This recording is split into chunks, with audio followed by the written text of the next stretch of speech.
I have heard repeatedly, Dr. Murthy, from the parents of children who are struggling with mental health issues but can't access treatment.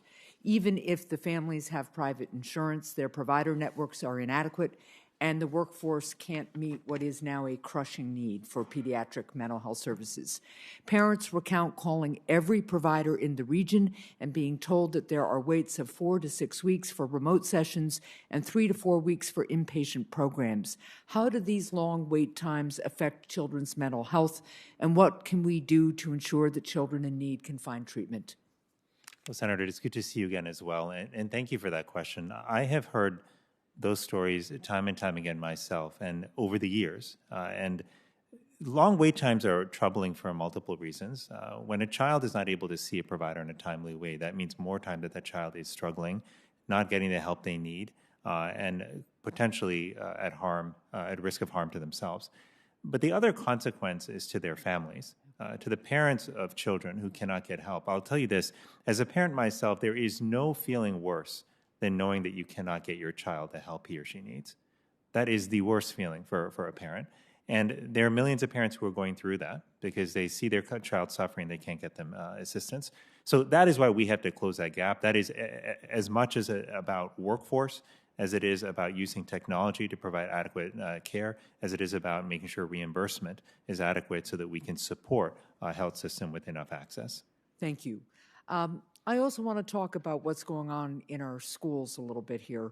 Schools are our first responders to the youth mental health crisis, but they often lack sufficient personnel to help students manage mental health issues.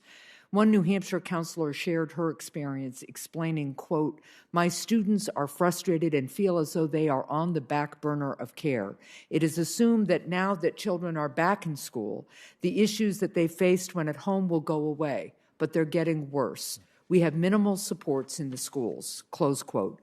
So look, we just talked about, we need to increase the number of mental health professionals generally, but we also need to really focus on increasing the number of mental health professionals in schools. But in the meantime, we have to ensure that teachers have the support that they need to address the crisis occurring in their classrooms today. How can we give educators the training, resources, and support that they need to continue helping our children during this mental health crisis? Such a good question. Senator, I have always felt that there are a lot of parallels between healthcare workers and teachers. Yeah. They're both in the business of healing, and unfortunately right now, they've both been on the front lines of COVID, and they're burning out in extraordinary numbers. I think supporting educators is going to be critical to supporting kids.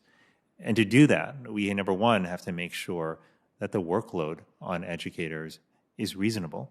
What I have seen even in my children's school is that the educators have had to become public health experts overnight. They've had to make difficult decisions about everything from whether to invest in better ventilation, how frequently to do tests, to how to help kids with their masks.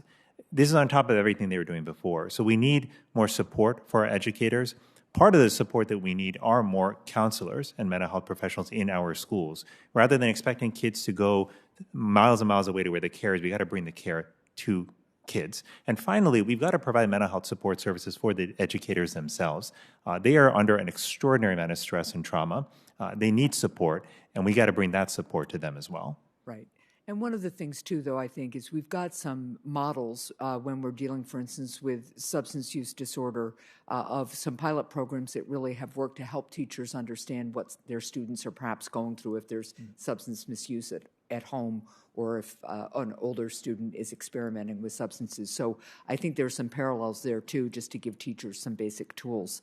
Let me turn to a topic that I think is a growing concern. I hear about it from my constituents, but I also hear about it from providers, that the increased use of social media by young people has accelerated the youth mental health crisis.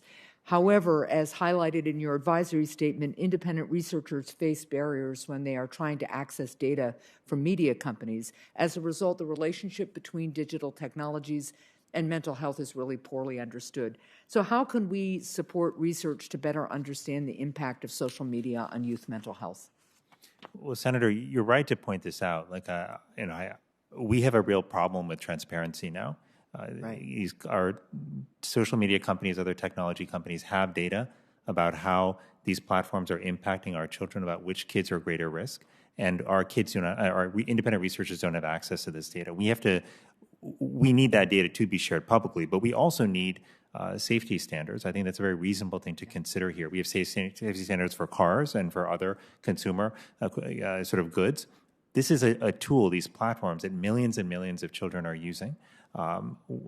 We need to protect our kids, and that's where safety standards, I think, will be essential as well. There are researchers standing by at the ready who want to do the investigation, who want to look at the data, who want to help parents figure out how to protect their kids. They're handcuffed right now because they don't have access to that data. Okay. Thank you. I'd look forward to working with you on moving forward on that. Thank you, Mr. Chair.